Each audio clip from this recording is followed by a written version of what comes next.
On behalf of the Captiva Island Historical Society and the CCA, I welcome you all tonight to a very wonderful program. And this is a collaboration between the Historical Society and the CCA. And our two organizations have a historical connection to one another, which I think you're going to very pleasantly see revealed tonight. The other thing, too, is that the CCA and the women who founded it almost 100 years ago were a very important part of this island's very rich history. So the presentation tonight is going to be broken into two little pieces. I shouldn't say little, two very, very ample pieces. First is going to be Lisa Reardon, the president of the CCA, who's going to take you through the history and the women who were a very, very important part of CCA's history, as well as that piece of the island. And next, our documentarian, Ken Sneed, is going to take you through some of the 6 women who were very instrumental in our islands, both from being pioneers all the way up to the current day. So that too is kind of a nice flow of island history. As this is, and I'm representing the Historical Society here, this is our latest program. It's certainly not the CCA's latest program. I know they have something going through the next few weeks and months. In fact, they have an art opening here tomorrow night. But this is our latest program here, and it's hard to believe that this is our last program. I think I heard a sigh from our hardworking board and events committee is saying, geez, thank God. But I do, and if you could indulge me for a minute, I just owe a lot of, indebted to a lot of folks, and the thanks that so many deserve. First of all, I thank the folks like yourselves who come out to our events.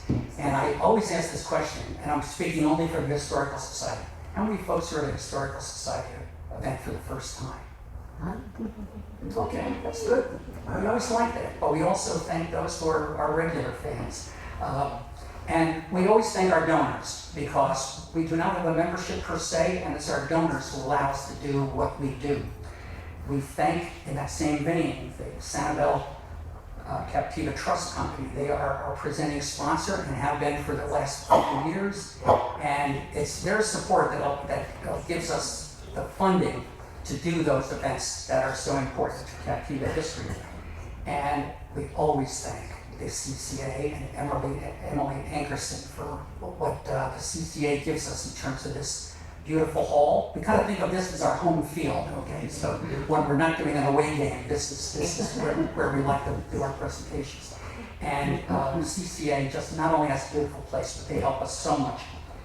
The people I am most indebted to are our hardworking board and our events committee. And if I could ask them to stand up. I know they're extremely humble and they avoid doing this, but please.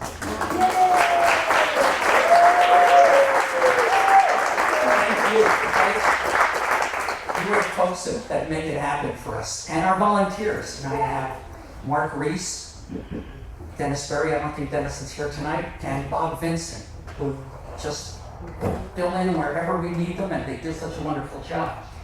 Also, I'm very proud to announce that we have a new board member, Kathy Ferrari, has decided to join us. So with that, I am about to and will introduce Lisa Reardon, president of the CCA. Lisa.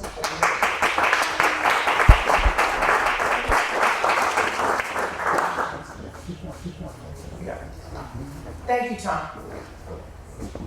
I want to let you all know it's the first time I'm ever using one of these, so if I miss a couple of slides, I'll move back. But good evening, everybody. And on behalf of both the CCA Board of Governors and the CCA Foundation's Board of Directors, it's my pleasure to welcome you all to the CCA Hall and to be able to share some of our history with you. CCA's history is filled with amazing women, and our history is interwoven with Captiva's history. CCA's mission, as you can see, includes the preservation of the quality of life, ambience, and environmental integrity of this unique barrier island. We sit here tonight in this beautiful air-conditioned modern building, but that wasn't always the case. Our origins go back 98 years to 1926. The beginning begins in 1926 with a small group of women who were led by this woman. In a lot of the history books, you will see her identified as Mrs. J.R. Dickey. But she is Julia Dickey, and I refer to her as Julia Dickey this evening.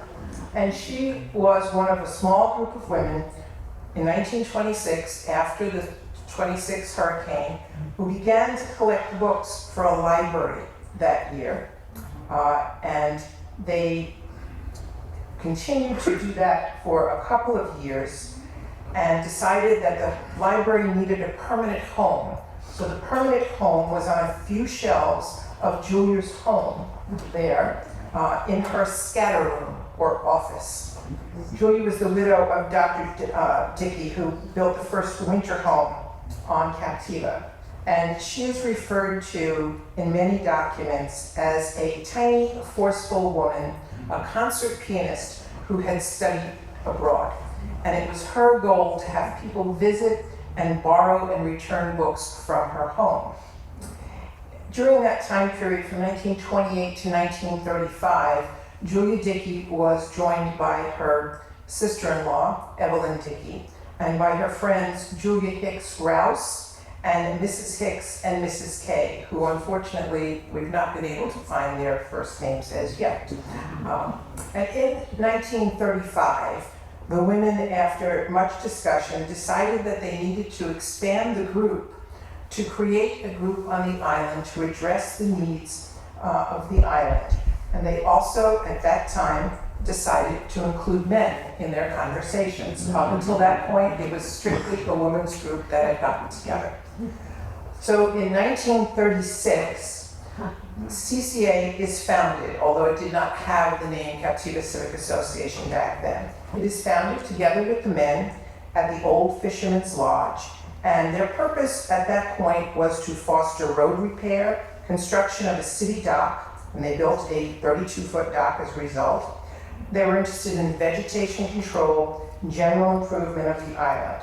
The first meeting of that organization was held on February 3rd, 1936, and dues were set at 5 cents. A women's auxiliary committee was also formed to run the library. The Women's Auxiliary was also assigned, no surprise here, to raise the funds for the organization's operation. Julia Dickey, as you can see, was the first president of the Captiva Civic Association, shortly followed by a number of men after her, but she was the first president. In 1937 is the first time that CCA voices a position on road issues and takes a strong position on the building of a new bridge at Blind Pass. This is the old bridge that they were looking to replace at that time. And you can see that Mrs. Dickey, for several years, in addition to being the president of the Civic Association, was also the president of the Women's Auxiliary of the CCA. In 1939, they begin to raise funds, and their first auctions are held to raise those funds. As we move into the 1940s, the Women's Auxiliary organized bundles for Britain, sewing hospital and ditty bags for soldiers and raising record amounts of money for the Red Cross. During the 1940s, the only fire truck, and it really couldn't be actually called a truck, that was on the island was a Jeep owned by the Hayford family, and it could hold a water tank. It was always driven by Jean Hayford because her husband Max had a bad heart and she would not let him drive it to the fires. This is a picture here of the first fire truck later on in Captiva, and you'll hear a little bit more about that. As we move further into the 1940s, the chapel reorganizes under the sponsorship of CCA. The chapel that you see in that first picture on the left was originally built in 1901 as a schoolhouse, and it was the first schoolhouse on the island. It was there for children from Buck Key, from Captiva, and from areas of Sanibel. And those are photographs of one of the teachers and some children. The teachers at that time were volunteers. They were not paid. But in 1948, after being vacant for a number of years, the chapel is reorganized under the sponsorship of the CCA, and they begin a regular service there in 1948. The work to bring that chapel together and into existence for the community was chaired by Elizabeth Beals and assisted by Susan Carr. Again, women who were completely active on a voluntary basis in this community. And throughout this time, the CCA continues to meet, but they don't have a home. They met in various homes on the island until about 1949, when they begin to meet in the chapel. And about the same time is when they formally adopt the name Captiva Civic Association.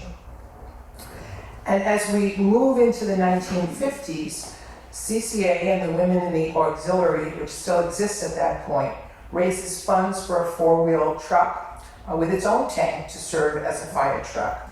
And in 1955, CCA is instrumental in setting up the Captiva Volunteer Fire Department, creating the Captiva Fire District, and in raising funds to obtain and house the new truck and equipment. Some of that work is interrupted in 1956 when Lee County's officials have a, quote, dream to build a series of bridges from Boca Grande to Punta Rasa, which at the time was being touted as, quote, making the entire stretch of islands a resort area comparable to Miami Beach.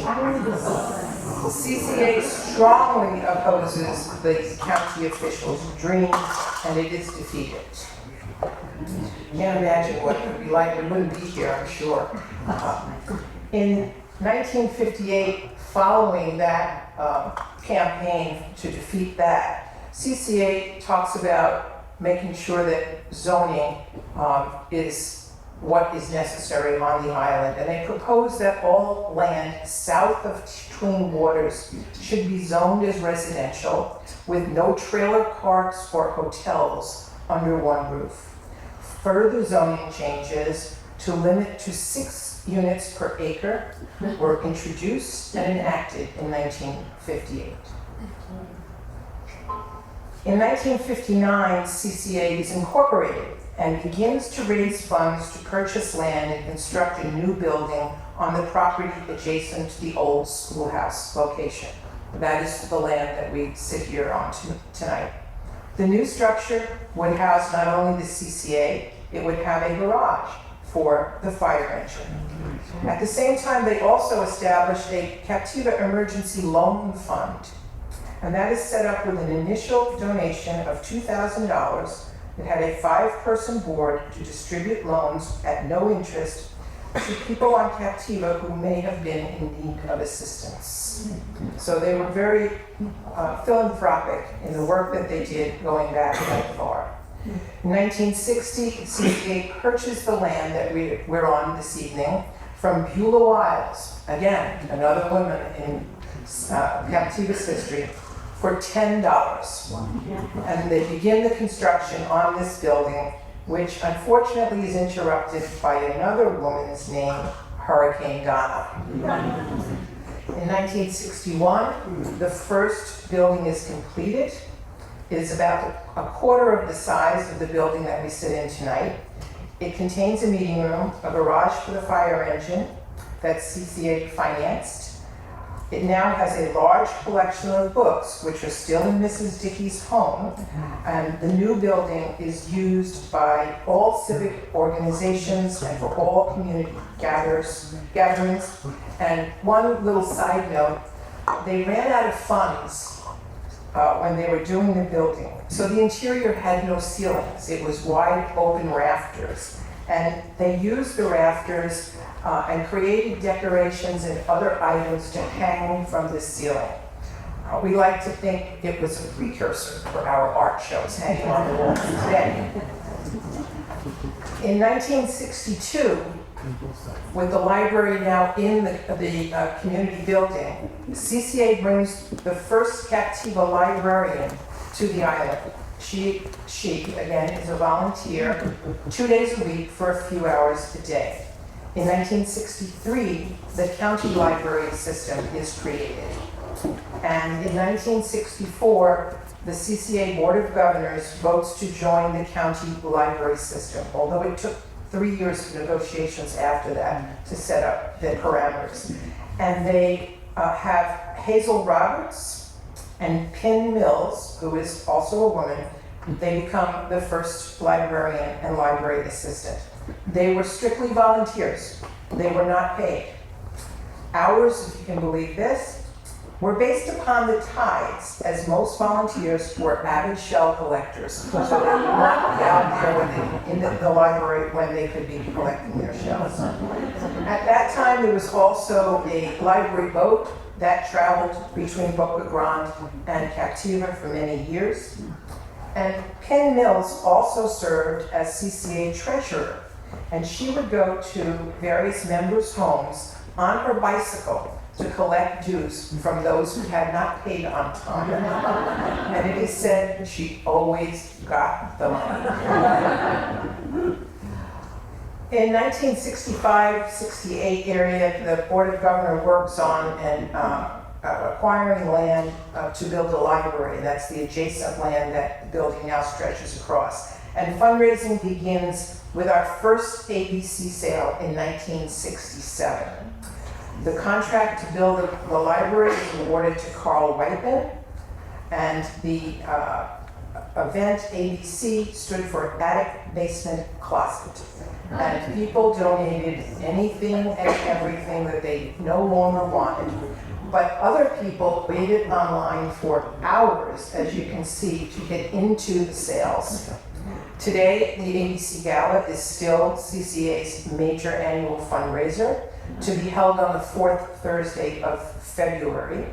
It has evolved, however, to an auction of items and a paddle raise with scrumptious cocktails and hors d'oeuvres.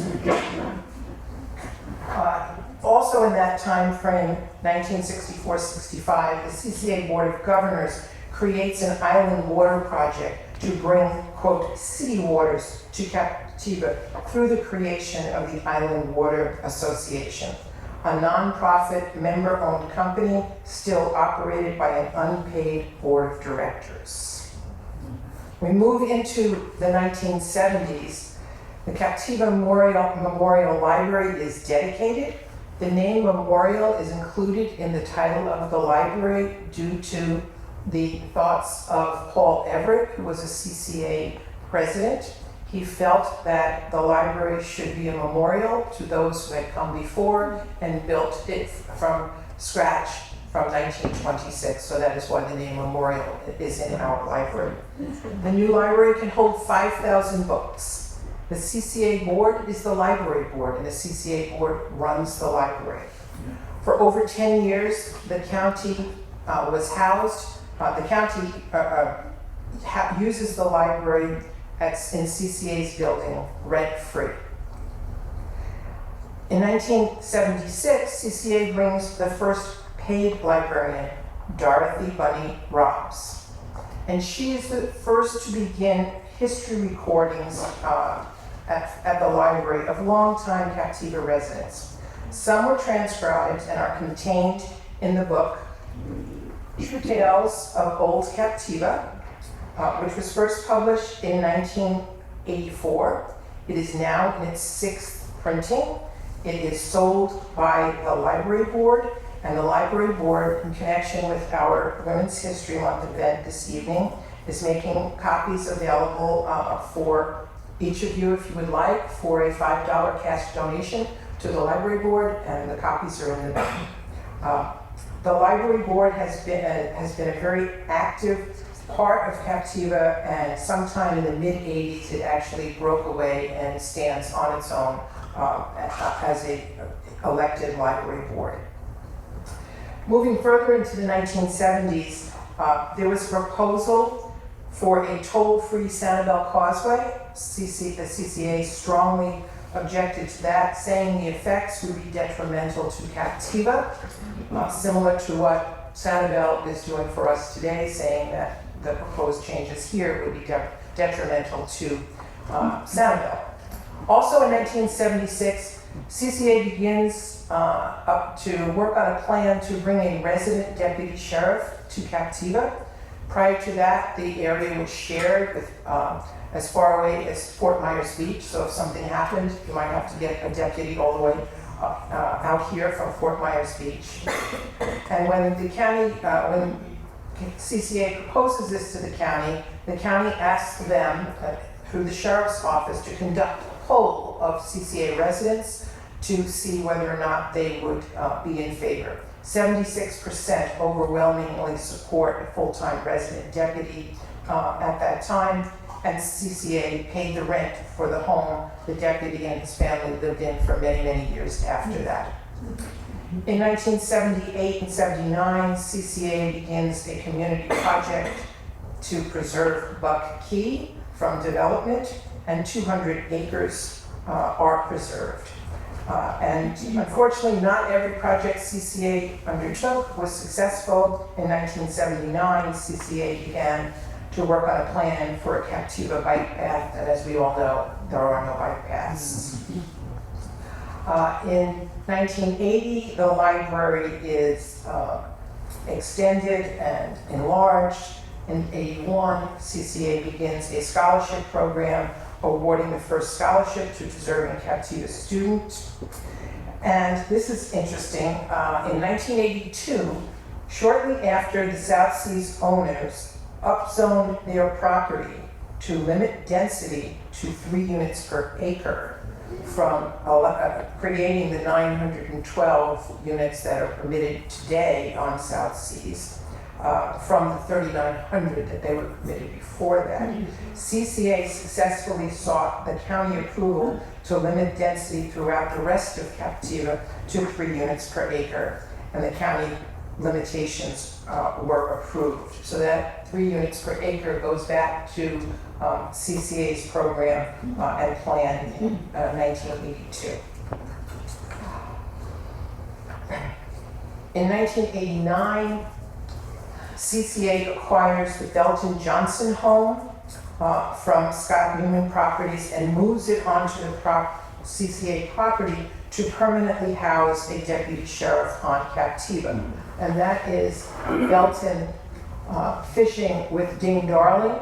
This is the house as it looked when it was built in 1948, how it looked when, prior to it being moved here, and how it looked more recently. We've just finished renovating that house and have put new doors and new steps to the house. And their initial renovations that were done back in 1989 were $90,000. The resident deputy program that began in 1976 with the first deputy coming here and the rent being paid by CCA continues today, with 3 deputies assigned to Captiva to reside on Captiva, 1 in the Belton Deputy House, 1 in a home on Captiva Drive, and the 3rd in Sanativa.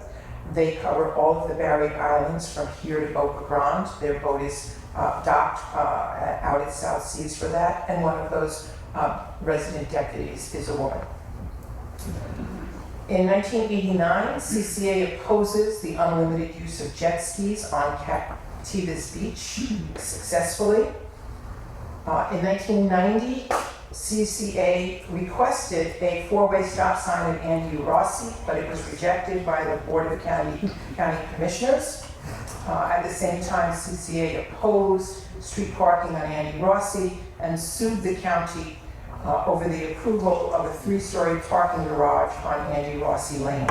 They were successful in that, and somewhere along the line, the four-way stop sign was also approved.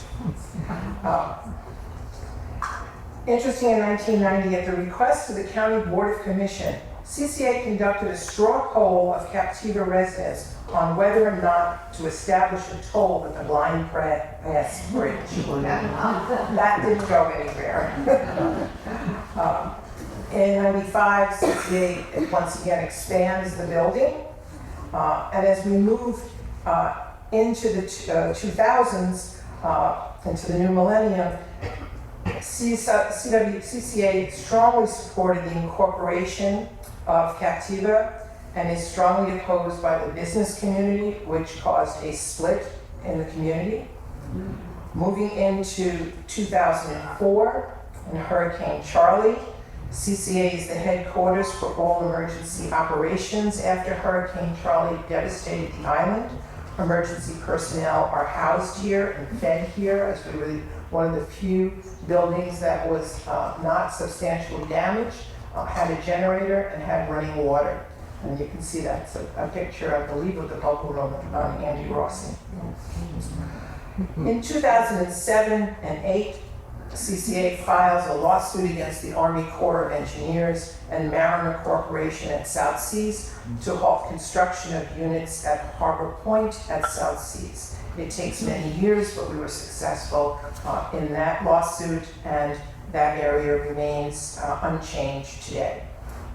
In 2009, CCA forms the CCA Foundation to undertake funding support for CCA and various other community organizations which provide educational and public benefits programs.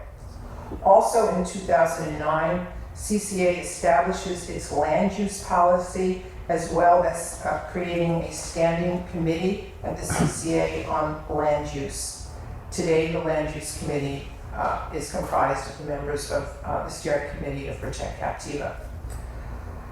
And moving into 2010s, in 2011, CCA President Stella Farwell, who was a local artist, spearheads the taping of oral history of Captiva as the Captiva History Project, expanding the work of a former CCA president, Peg Hofschneider, who recorded oral histories of the library, the chapel, and the cemetery.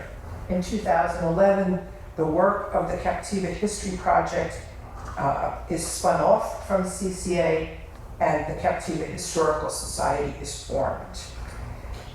In 2012, CCA begins expansion of their current building, and in 2014, the building is completed and dedicated. It now, at that point, is 4 times the size of the original building. The library has a separate children's room.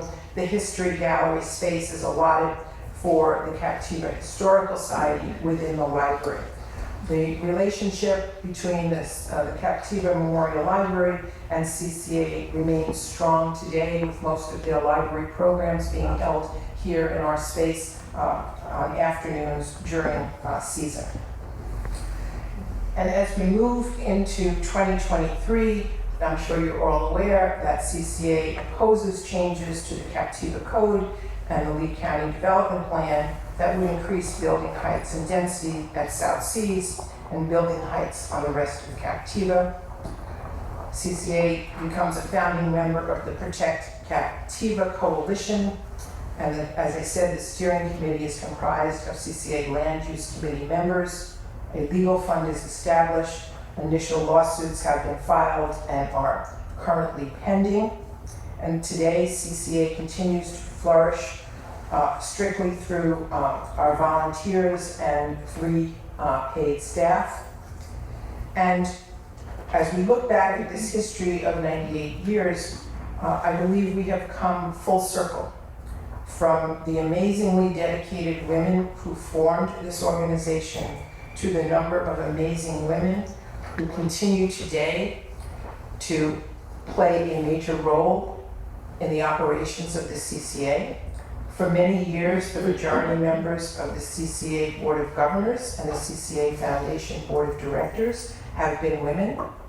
2 of our 3 executive directors have been women. The last 4 presidents of the CCA over the past 7 years have been women. And CCA is proud to have a very long history of women in leadership, and I am very happy to have been able to share some of that history with all of you this evening.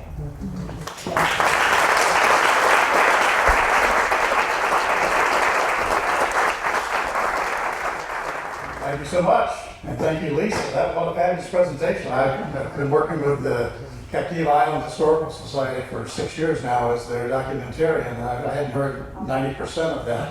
That's amazing. But a lot of what you said actually flows right into the women that we're going to be talking about here tonight as a part of what we're doing here.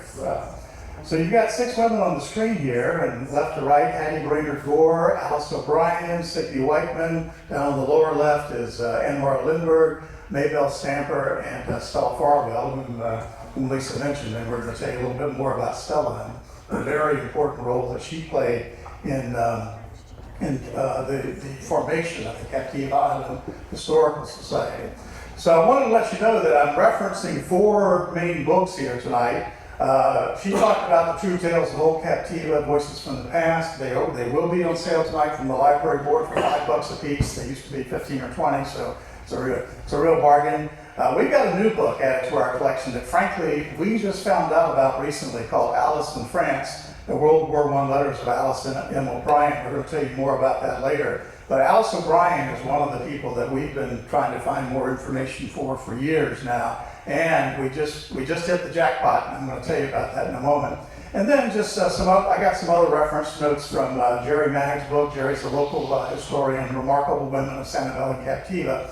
And we're going to have we're going to run some excerpts tonight from Gift from the Sea because of Anwar Lindbergh, Charles Lindbergh's wife, who was a pretty frequent visitor to Captiva in the 40s, 50s, and 60s. And we'll get into that. Now, I wanted to kind of tell you how we came to this point in what we're going to present tonight. You know, as Tom mentioned, we've been doing documentaries now, or they've been doing documentaries for 10 years. I came in 6 years ago and started working with them. And over the past year and a half, after we finished one of our really major and popular documentaries on the Jensen family, about Jensen's Twin Palms Marina, we said, you know, not every subject deserves a half-hour, 45-minute, or hour-long documentary, but there are many, many important topics that we do want to cover and we want to share with the people, like we've been doing for the past 10 or 15 years. And but maybe we'll do them in 5 or 10-minute segments instead of documentaries, and we'll make them available for presentations like what we're having tonight, and we'll put them on the website, and it'll be smaller chunks, no less important, but again, you don't need the full-blown treatment. And we've been saying we need to find out more about these people, okay? And so we've been investigating these people, and you're going to see a little bit of that research tonight. But frankly, this is the one tonight that we're going to talk about more prominently because we have just, literally in the last couple of weeks, received some unbelievably exciting information and photography about Alice O'Brien.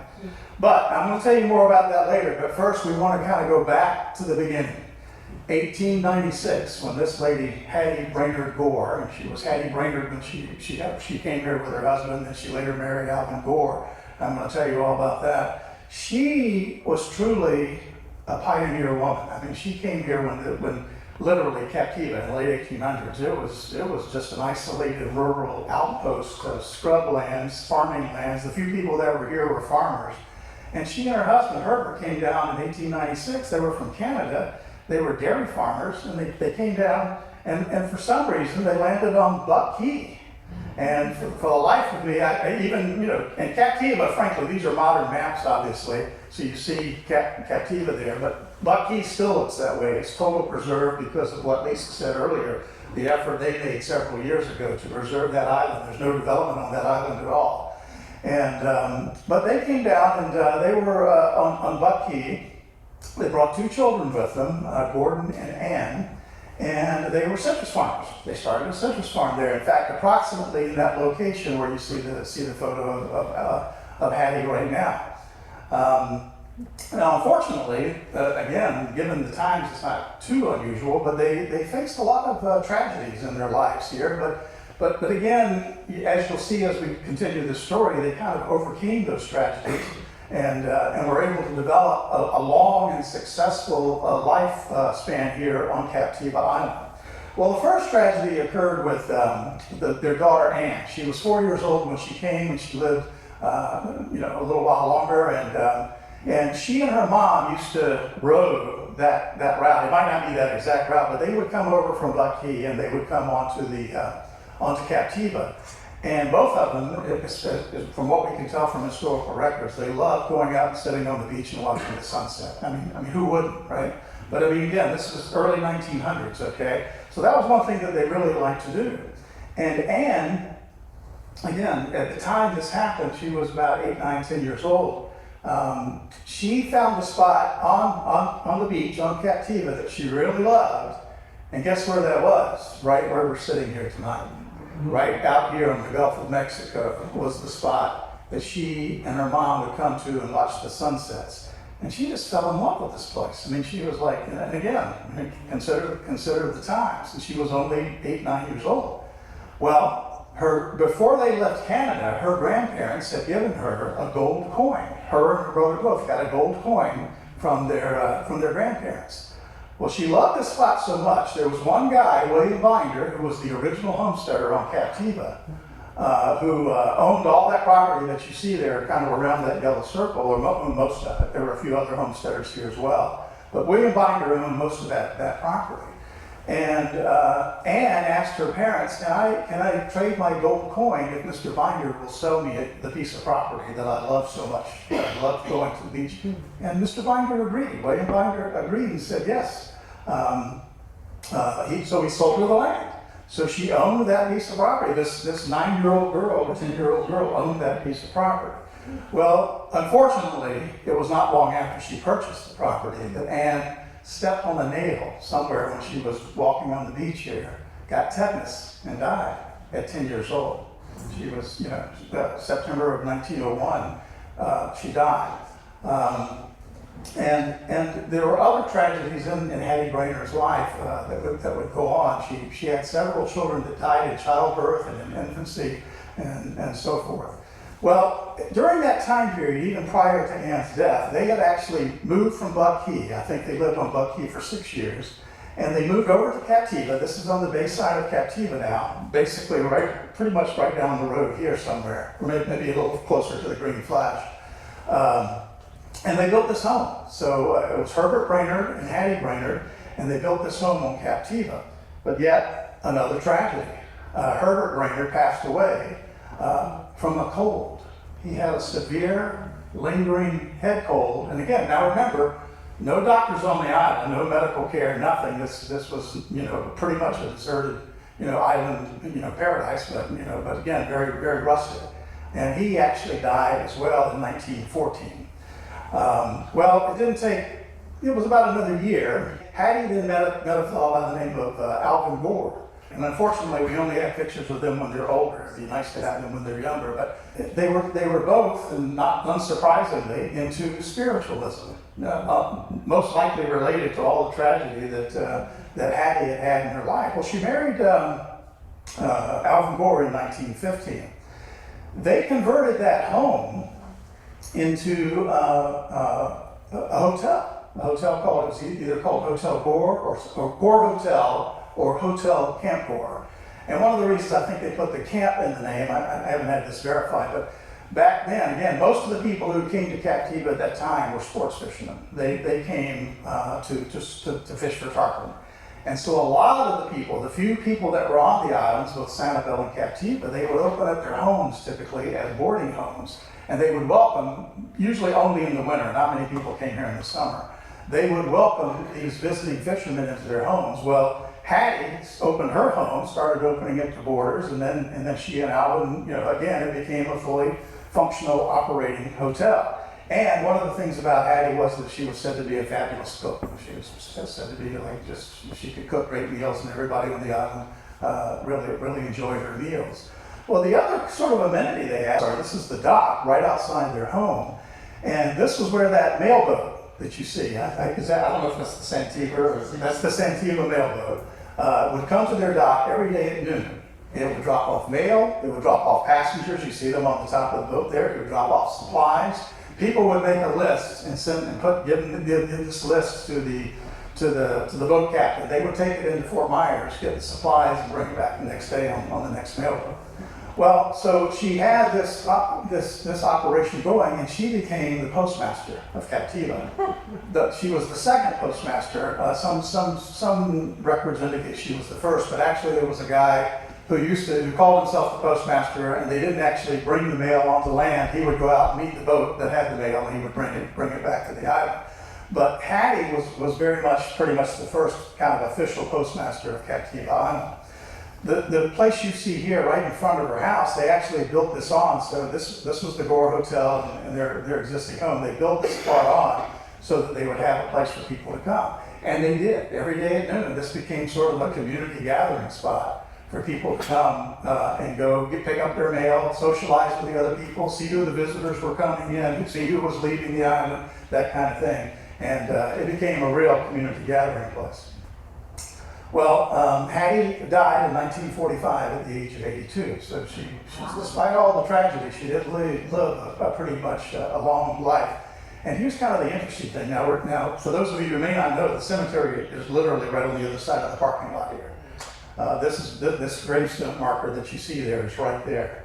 And not only did Hattie and her current husband, Alvin, they were buried, they were buried near Ann's grave marker. And then on both sides of her were both of her husbands, Herbert Rayner, her first husband, and Alvin Gore, her second husband, plus their son Gordon, and there are other members of the Rayner family at the correct time.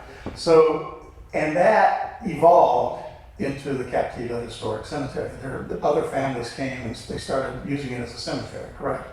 Okay. So I guess, one of the reasons we kind of wanted to highlight Hattie is because she and Alvin Gore, and even her husband Herbert to a lesser extent, her first husband, they were the ones that kind of created that Captiva that became the Captiva that people saw literally from all over the world. So now we're going to talk about Alice O'Brien. Okay, like I said earlier, Tom Livinati and I and other board members, we've been talking about this thing. We got to find out more about Alice O'Brien.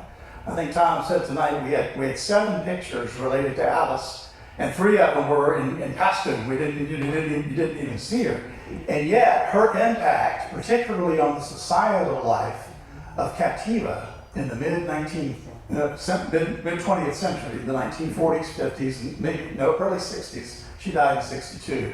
So a little bit late in the late 30s, then 40s and 50s, she was definitely very, very prominent here. So that's the one we've been talking about and we wanted to get more information on. Well, that happened. This is another picture of Alice on her boat dock on Captiva. And by the way, Lisa mentioned to you, that we've got the Tales of Old Captiva and the book Alice in France, which I just found out about a week or so ago and got a copy of. And this is about Alice O'Brien's time in France, and it's the World War I letters of Alice M. O'Brien, and it's edited by Nancy O'Brien Wagner. And I was just thinking, man, wouldn't it be great to meet the author of a book about Alice O'Brien? Wouldn't you guys like to meet the author of a book about Alice O'Brien? Ladies and gentlemen, Nancy O'Brien Wagner is right here in the room with us tonight. Her 2 daughters, Franny and Zoe, are with us. Can you believe that? And her husband Dave. If you don't know how grateful we are for I over the years, as both a TV journalist and as a documentarian and other things, I've sent out hundreds of emails saying, we're interested in finding out more about this person, and we'd like to get some photos and that kind of thing. And I told her when she responded to me, yes, we want to help. She'll provide the photos that she used in the book about her World War I career, which was truly adventuresome and exciting. And she went back into the box of letters and documents that she had in her closet and pulled out some new stuff about Captiva from Alice O'Brien, and people like Alice O'Brien and Harold Bixby, whom you've heard about, and Dean Darling, and her home here in Captiva, and provided those to the Captiva Island Historical Society. So again, Nancy, thank you so much. The response, amazing. And then she said, I said, yeah, well, I want to show them next Wednesday at at an event we're having at the Captiva Civic Association. Well, you know what? Our kids are on spring break. We're going to be in Naples that week. Can we come? I said, yeah, you can come. Absolutely. Please come and be our guest. So they're here with us tonight. And so here's the deal. We've been talking about creating these little 5 and 6 and 7 and 10, whatever it takes, vignettes, video vignettes, as opposed to dwelling strictly on documentaries and so forth. So tonight, those of you in this room, you're going to see the world premiere of the very first of the video. We haven't given them a title yet. We don't know what they're going to be called, and this one may change later on, which is fine. But you're going to see the world premiere of the very first 5-minute video vignette tonight. And you are the very first people on Captiva to ever see the photos that Nancy has provided to us. And we're going to show them to you here in just a moment. And the way we were going to do this, and this is kind of something I had going even before I had the photos from Nancy, but we have, again, from that great book, True Tales of Old Captiva, Voices from the Past, not only are the transcripts of the interviews in that book, many of the recordings that they recorded in the 80s, this was it was published in 84, they did the interviews, the Captiva Library Board from 80 to 83. We have the actual recordings. And unfortunately, a lot of them, and I've dealt with this again as a documentary producer in the past, you get some of these older recordings and, they have the recorder over here and the person's sitting over there and you barely understand, what they're saying. But today, and again, this is a pretty recent phenomenon too, with artificial intelligence software that's available today, it'll go in and clean up a lot of that background noise and that stuff. And I used it on a couple of these interviews tonight. This particular one, frankly, wasn't that bad. The audio recording was good, but one I'm going to show you later, I really had to use the AI software to get it to the point where it was truly legible. So, in the book, True Tales of Old Captiva, J.B. Ross, who's the lady that you see on the lower left of the screen, she was a friend of Alice O'Brien's. She was a history professor from Vassar College who somehow met up with Alice somewhere along her career. She actually came to Captiva because of Alice O'Brien, and they were very, very close friends. She did in the book what was called a tribute to Alice O'Brien, which again provided a lot of information. I'm going to play roughly a 4 or 5 minute excerpt from that interview. There's much more, but and the photos you're going to see, they don't necessarily come from the book. There are a few that are in the book. Well, most of them are the ones that Nancy provided to us separately from the book about her time on Captiva. So here's the world premiere.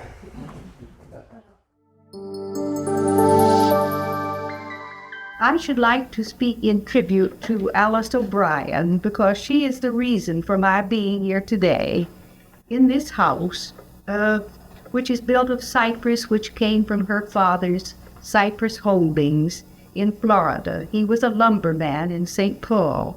She was born in the early 1890s and died en route to Captiva in 1962. Oh.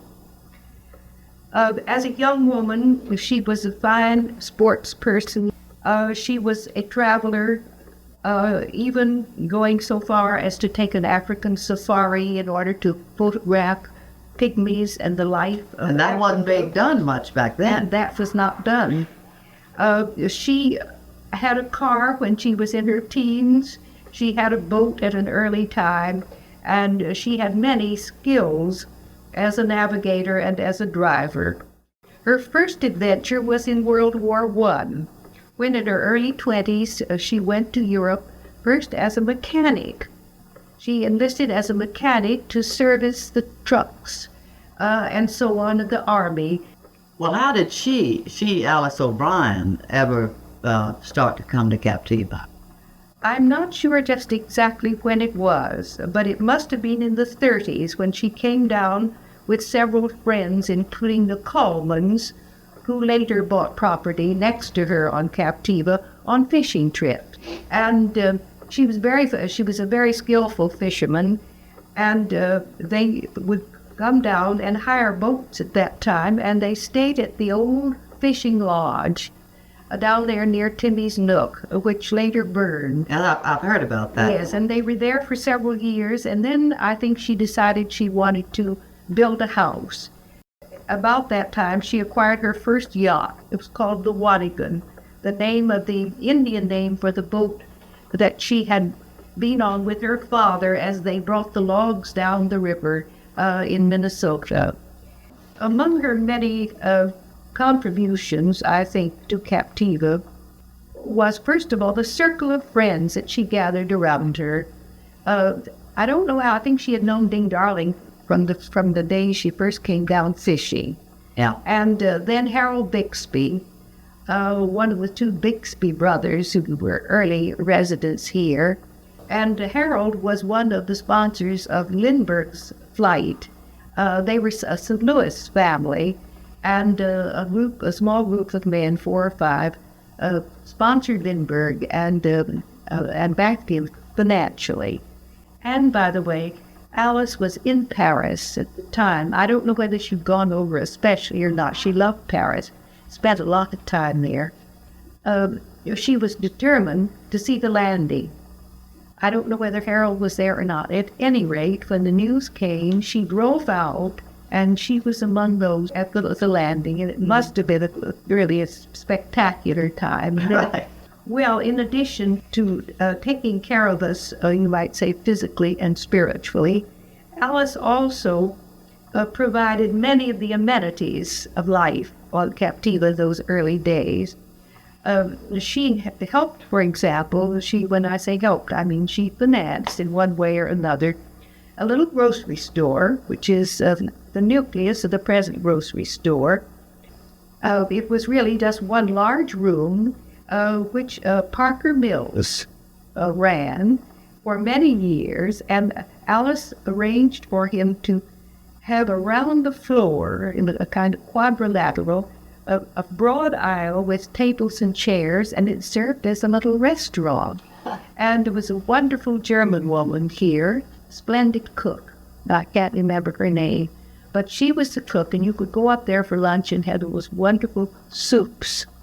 And you could also order dinners there. Sometimes we would have gala dinners. And that is what is now the island store. That That's the island. That is the island store. It's the nucleus of it. And she also helped a young man establish a small bakery. This too was on Palm Avenue originally.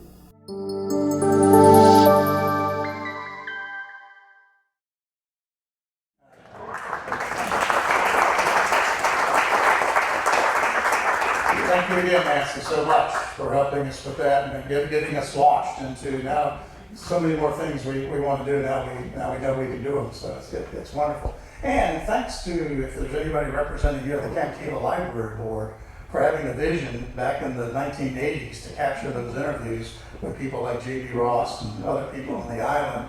That's the history that now we can go back and share with people and do what we did here with Alice O'Brien. And again, we're going to do much more. That's not the end of Alice O'Brien. That's just the first segment that we've produced based on the new material that we have. And I just wanted to also tell you a little bit more about Alice. As you can see here in the Fort Myers News Press in the 40s and 50s, she was like a local celebrity. I mean, she was when she came to town, it was news. They would, she'd stop, I think, first at the yacht base in downtown Fort Myers, and she'd take her Wanigan 1, Wanigan 2, Wanigan 3, and she would, and there's like one article in here where they detailed every single inch of that yacht. They told you what kind of wood was in it, what the fabrication was, how long it was, the dimensions, and all that kind of stuff. It was big news when Alice O'Brien came to town. And the other thing I want to mention is that, at the end of that J.B. Ross interview, she said, she helped put a man into business, a baker in the island store. That was not the only thing. She was really, really involved. Again, she was a wealthy woman, but she used her wealth to help islanders here. She put many people into business. She helped people buy land, and she helped people put their businesses together and that kind of thing. And as you see the teen club organized for Sanibel Captiva, she was really involved in the local charities as well. She would donate, or she would create something. But frankly, the thing it seems like she loved to do the most was she loved to have parties. This is Alice O'Brien. And it was a canoe regatta off Captiva that 400 people, and I remember this is 1957, 400 people enjoyed, and it was for Hungarian relief.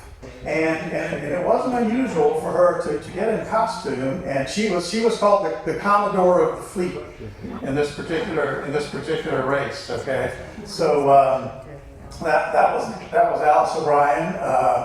Captiva has partied to aid Red Cross. Again, she was active in helping raise money for the Red Cross.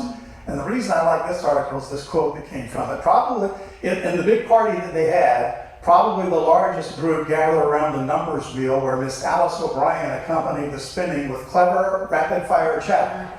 She was assisted by Mr. Kent Curtis, somebody else we want to find out more about, who displayed hidden talents as a paddle passer-outer.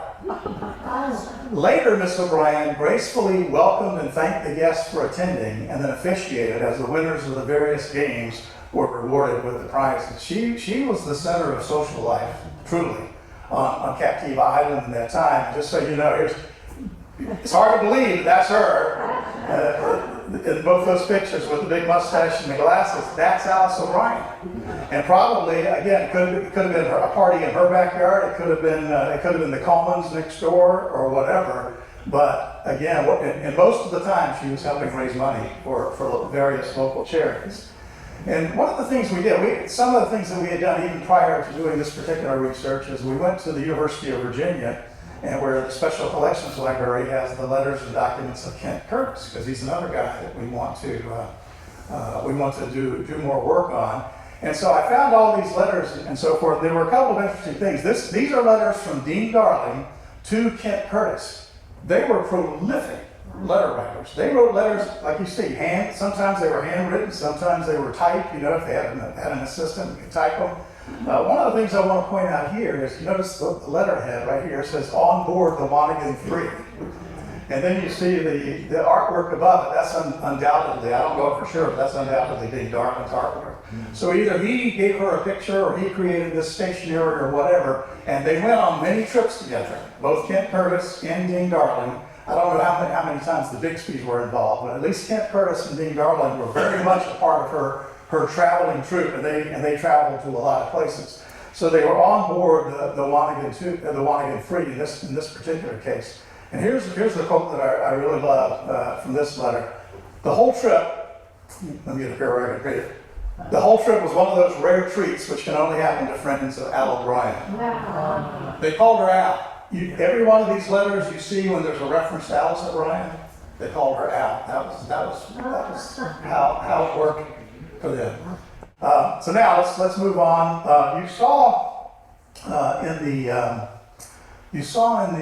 Alice O'Brien piece by J.B. Ross that she mentioned a German woman who was known to be a great cook who worked at the island store. Well, actually, unfortunately for J.B. Ross, she wasn't a German. She was a Swedish woman. Her name was Signe Whiteman. And she did the cooking not only for the island store, and that was later into the 50s and 60s and so forth. Earlier than that, she worked in her own home and inn that she had created. So the thing I like about talking about Signe Whiteman here, especially after talking about Alice O'Brien, is she came from the polar opposite, socioeconomic circumstances. Alice O'Brien was a wealthy heiress. She was in Sweden in the 1920s, and apparently the economy of Sweden wasn't very good. She had some relatives here in the States that said, "Why don't you come over to the U.S.?" Because at the time, now keep in mind, in the early to mid-20s, the economy here was booming. It was post-World War I. We had the land boom, especially in Florida. So they sent her over to the United States, and she came over here looking for a job. Well, We don't have exact details of what she did, but you know that Lisa mentioned John and Julia Dickey, and this is their home on Captiva. They just had their winter home here. They were from Bristol, Virginia. And again, he was a pharmacist out of Bristol, Virginia, pretty well-off guy. Well, what little bit of information we can find about Sydney's early years is that one of the first jobs she got when she came to the States was working for John and Julia Dickey. And we also know that and it was domestic help. We don't know if it was cleaning or cooking or whatever. We know she was a great cook, so it could have been some or both. She also, as we understand it, did the same thing for Dean Darling and Penny Darling. And she did it not only here on Captiva, but she worked in their homes in Bristol, Virginia, and in the case of Dean Darling, in Des Moines, Iowa. Okay, so that's how she kind of got her start here. But you know, she came to the island and she met up with a young man, James Whiteman. The Whiteman family here, pretty prominent on the island, mostly in the trades, carpentry, electricians, you know, fishing, that kind of thing. So Sydney met James Whiteman and they got married. Somehow, and again, I don't know all the details yet, I'm hoping to uncover more of this later, but this particular building, which was right over here, near where the Mucky Duck is, that used to be the bathhouse of the Fisherman's Lodge that we showed you earlier, the one that was on the bayside. And now Fisherman's Lodge burned down in 44 or something like that. So we don't know when exactly the time period is here, but for some reason, James and Sydney, after they were married, came into possession of the old beach house of the Fisherman's Lodge on the Gulf of Mexico. And they expanded it, they improved it, they added on to it, and it became what was known on the island as the Gulf View Inn. I think originally, if I remember the history correctly, is first they just started inviting people to their home to feed them. In other words, paid meals. People would come in from the island and get their meals there. And again, Sydney had this great reputation, and she served this wonderful smorgasbord and so forth. But later on, they started taking in boarders, they started taking in visitors, and they created the Gulf View Inn. They even actually added a few cottages to sort of the compound. And again, we're pretty avid hotel innkeepers of that time. You see the 1940s automobiles there. And I want to take you back to this picture because this would go on to become the Mucky Duck. The Gulf View Inn is that building is the building that I just showed you earlier. It was it became the Mucky Duck. So we have that piece of history. Well, now let's get to the recording here. Again, Tales of Old Captiva. They interviewed Sydney, but unfortunately, and you can even hear it sort of in the recording, they had problems. The technology wasn't good, and they were starting and stopping, and plus Sydney had a pretty thick Swedish accent, not German, Swedish accent, and so they didn't transcribe it. Lisa, I don't know if you know more about that or not, but okay. Well, anyway, they tell you in the book that she was interviewed and that they couldn't transcribe it for whatever reasons they had. Well, the Captiva Island Historical Society had the original recording, and truly it would have been difficult without this because of AI sound software that we have available to us now. I was able to go and find a soundbite from Sydney that we can listen to here tonight. You can hear her voice. This is the recording you're going to hear is Sydney Whiteman speaking in 1980 and 81. The reason I've got this picture on the right, Charles and Ann Morrow Lindbergh, they were visitors in the 30s, 40s, and 50s and beyond to Captiva as well. We're going to talk about Ann Morrow Lindbergh as one of our women of history a little bit later. But the reason I put the picture up here is because one of the questions that was asked, and the question that I was able to retrieve from the audio recordings, was, did you ever get a chance to serve the Lindberghs? You know, and I don't know again if this was when she was with Gulf View Inn or Island Store or whatever, but here's what we got.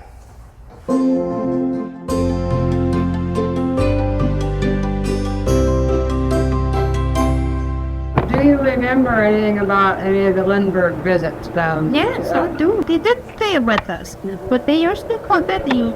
But they were the nicest people you ever had to have. And he came into the kitchen one morning. They had their two children with them.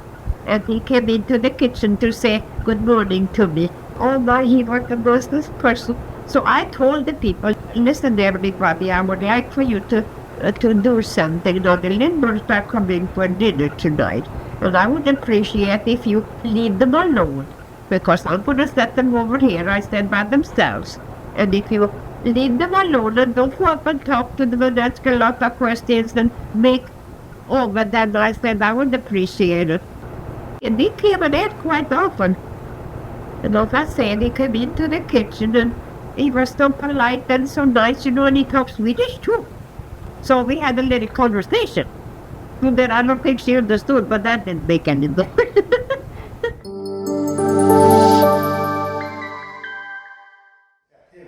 I don't know about you, but I find that pretty cool. To hear so let's now talk about, since Signy provided us that wonderful segue, let's talk about Anne Morrow Lindbergh and her time here. You probably, I don't need to go into great detail, I hope, except for maybe Franny and Zoe. I don't know how much they learn in history today about the Lindberghs, but, Charles Lindbergh, of course, the famous 1927 flight, transatlantic solo flight, first one ever, America to Europe, New York to Paris. But his wife, after that flight, and of course he was so amazingly, famous at the time, and his wife, his young wife, who was the daughter of U.S. Ambassador Dwight Morrow, the U.S. Ambassador to Mexico, and also later a U.S. Senator. She got into flying with Charles. She flew with him in a lot of places. She became the first glider pilot, female glider pilot in the United States, first certified female glider pilot. And they traveled all over the world. I mean, South America, Africa, Europe, North America, so forth. And because they were doing two things. They were helping one of the airlines, I believe it might have been Pan Am, I'm not 100% sure.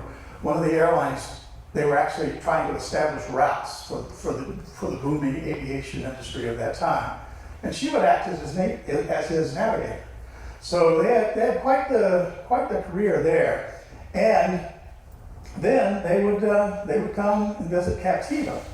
And the reason this picture in the upper left, these are the people that brought Charles and Anne Morrow Lindbergh to Captiva. That is Anne Morrow Lindbergh in the center there in that left picture with Jim and Ellie Newton. Jim was a real estate developer born and raised on Fort Myers Beach. Ellie, he married later in life. Again, I told you, I think Charles Lindbergh was the best man at their wedding. And that's them in their 90s. This is 1995. And believe it or not, this is the opening of the Shell Museum on Santa Fe. She was here, I believe, because I did a lot, when I was in television news at the time, and we did a lot of stories with Jim and Ellie. And I believe this was Jim's 90th birthday. And when it was Jim's 90th birthday, they held a huge celebration in our convention center downtown. And Anne was there. She attended that. So you can see from this picture, they were lifelong friends once they met through the French surgeon Alexis Carrel earlier in life. And you can see here, by the way, the picture on the lower right is not Captiva. Unfortunately, I wish we had photos of them on Captiva, but we don't have many, if any. But this was them in the 10,000 Islands.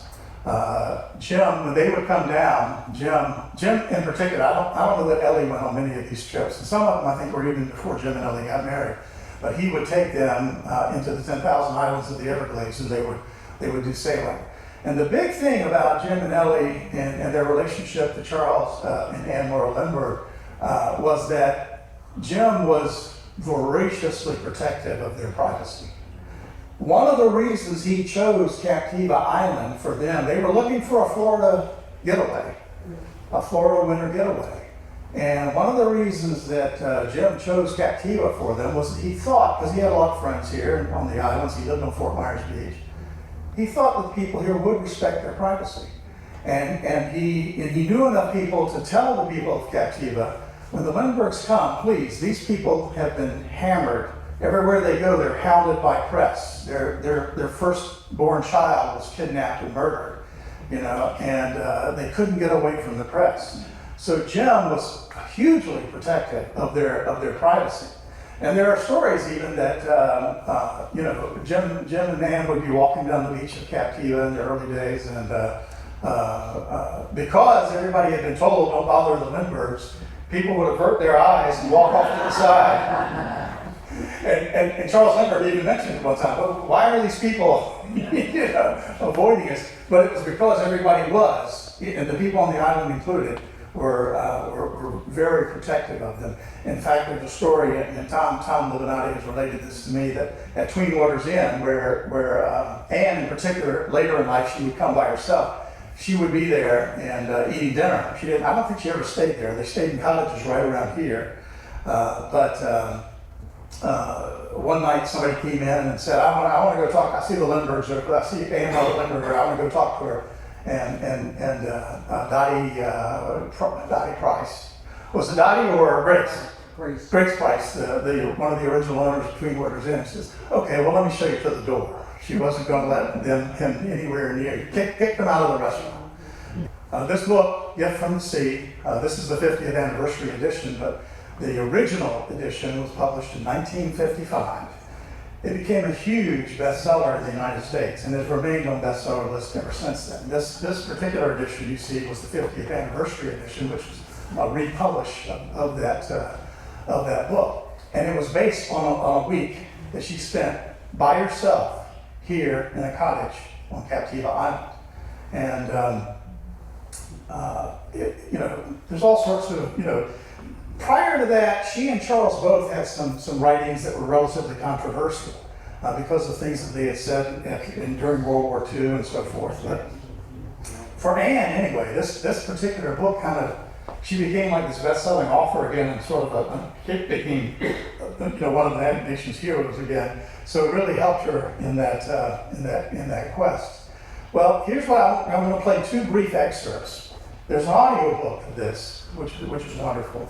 In the 2005 50th anniversary edition, Reeve Lindbergh, her youngest daughter, wrote and reads an introduction in the audio book, and I want you to hear it. When my mother was writing the book, she stayed in a little cottage near the beach on Captiva Island on Florida's Gulf Coast. Many people have claimed to know which cottage it was and where it stands today, but the Florida friends who originally found the place for her told me years ago that the cottage had been gone even then for a long time. Knowing this to be true, I went to spend a week on Captiva recently, bringing with me the copy of Gift from the Sea that my mother had inscribed in 1955, quite simply, for Reeve. It was not the writer's cottage that I was looking for on the shores of the Gulf of Mexico, but the writer. At whatever point one opens Gift from the Sea to any chapter or page, the author's words offer a chance to breathe and to live more slowly. The book makes it possible to quiet down and rest in the present, no matter what the circumstances may be. Even the sway and flow of language and cadence seem to me to make reference to the easy, inevitable movements of the sea. I don't know whether my mother wrote this way consciously or whether it came as a natural result of living on the beach day after day while writing the book. Whatever the reason, after just a few pages, I always begin to relax into that movement and to feel like something that belongs to the tide. Claudette Colbert, the very famous early, mid-20th century actress, she actually narrated the audiobook when it was first released in 1955. I mean, whenever they put out an audiobook after that. And so the words that you're going to hear now are the actual words written by Anne Morrow Lindbergh and read by Claudette Colbert. And again, I want you to kind of feel and understand the impact that being here on Captiva Island had on Anne Morrow Lindbergh. I am packing to leave my island. What have I for my efforts, for my ruminations on the beach? What answers or solutions have I found for my life? I have a few shells in my pocket, a few clues, only a few. When I think back to my first days here, I realize how greedily I collected. My pockets bulged with wet shells, the damp sand clinging to their crevices. The beach was covered with beautiful shells, and I could not let one go by unnoticed. I couldn't even walk head up looking out to sea for fear of missing something precious at my feet. The collector walks with blinders on. He sees nothing but the prize. In fact, the acquisitive instinct is incompatible with true appreciation of beauty. But after all the pockets were stretched and damp, and the bookcase shelves filled and the window ledges covered, I began to drop my acquisitiveness. I began to discard from my possessions, to select. One cannot collect all the beautiful shells on the beach. One can collect only a few, and they are more beautiful if they are few. A few shells. Island living has been a lens through which to examine my own life in the North. I must keep my lens when I go back. Little by little, one's holiday vision tends to fade. I must remember to see with island eyes. The shells will remind me. They must be my island eyes. I think you could hear there the rhythm of the tides and things that Reed was talking about in her introduction to the book. So that's what we have on Anne-Marie Lindbergh, and this kind of takes me into the fact that Anne-Marie Lindbergh, famous people have been here, but we've also had some famous and not so famous artists, authors, and musicians that have found their muse on Captiva Island. And so we want to introduce you now to one of those particular artists that really spent, she wasn't just a winter visitor here, she was pretty much from her 30s, a lifelong resident, Maybelle Stamper. And the piece you're going to see here is actually from one of the early documentaries called Artists and Authors, and here's what he produced on Maybelle Stamper.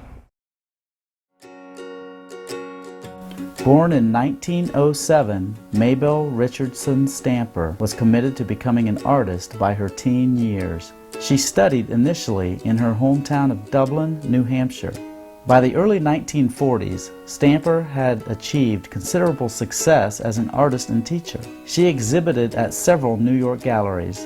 In 1947, Stamper moved to then little-known Captiva Island. She gave up her academics to pursue the personal and artistic journey that would occupy the rest of her life. Her little house, which had been given to her by a friend, and that was right opposite our driveway. That's how it was so easy for me to walk over to her house barefoot. After first arriving on Captiva, Maybelle collected and sold seashells, and eventually sold her songs to supplement her monetary needs. Well, I knew who Maybelle was. She was a little strange, I'll admit. You'd see her on the road and she'd just dodge into the bushes. Larry Weeks came to me one day and said, Maybelle Stamper would like to paint your picture. Would you agree? I said, well, yeah, I guess so. So this went on for several weeks. There had to be negotiations. I sat every winter for 2 years. She said she was painting it in the way of the old masters. It's probably dusty. I had a mouth then. I've lost my mouth. I have no lips. I guess it's when I had hair. She finished it in 52. Yes, she did a good job. In Florida, she continued to work, usually in watercolor and lithography, pulling her own prints on the press that dominated her small beach house.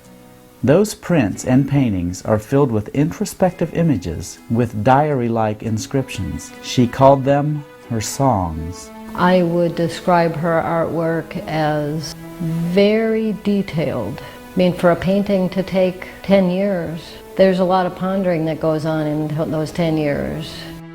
She started laughing and I said, what's funny, Maybelle? She said, you're wonderful. You just sit like a shell. And I think while you're away, I'll paint a shell. So she did a Genonia. More people are knowing about Maybelle. Maybelle continued working on Captiva Island, becoming more reclusive as the island became more developed. Maybelle was very serious into organics. Oh, and she sprouted her own seeds. She ate nothing but weeds.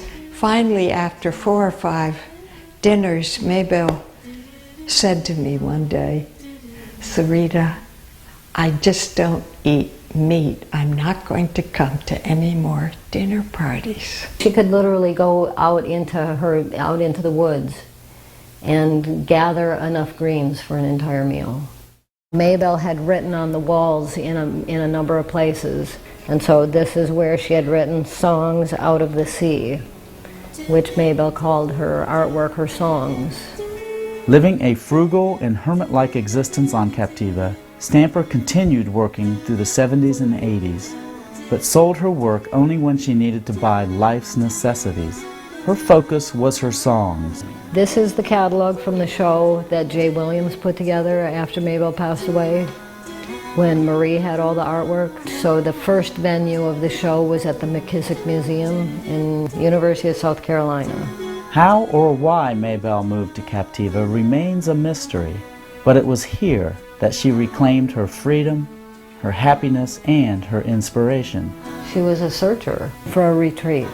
That's what she found on Captiva. After more than 50 years living on Captiva Island, Maybelle Stamper died in April 1995, leaving a legacy of hundreds of not only powerful, but thought-provoking images. Maybelle Stamper was ultimately an original, for the rhythm of the surf and the sound of the wind still echo the songs of Maybelle Stamper.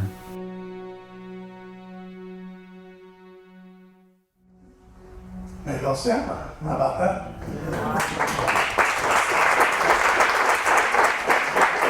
So we are celebrating Women's History Month. We cannot get away without celebrating the life of this woman who unfortunately left us in 2014, Stella Farwell. Lisa mentioned her in her presentation. Numerous contributions to Captiva, the art scene, but also to the Historical Society here. She was a well-known Captivan artist who worked in a variety of materials like you see here, handmade paper, acrylic, metal, stone, and she always tried to strive for some kind of movement and emotion in her pieces, and she combined these dynamic shapes and vibrant colors. So you can see these 2 pieces of art when you go back outside tonight. She would do things like, she got into a thing where she wanted to raise money for various charities, so she started painting patriotic emblems on fire trucks and cars, and whoever would let them paint their vehicle. And she raised a lot of money. She helped raise awareness of ovarian cancer while she was here on the island. Lisa mentioned this to you. She was essentially the founder of the Captiva History Project, which then took us into the fact that we started creating these DVDs and these documentaries. So we owe a real big debt of gratitude to Stella Farwell, and we just wanted to recognize her. As I said, she passed away in 2014, and we just want to thank her once again for the very important role that she played in Captiva. And we're celebrating the women of history.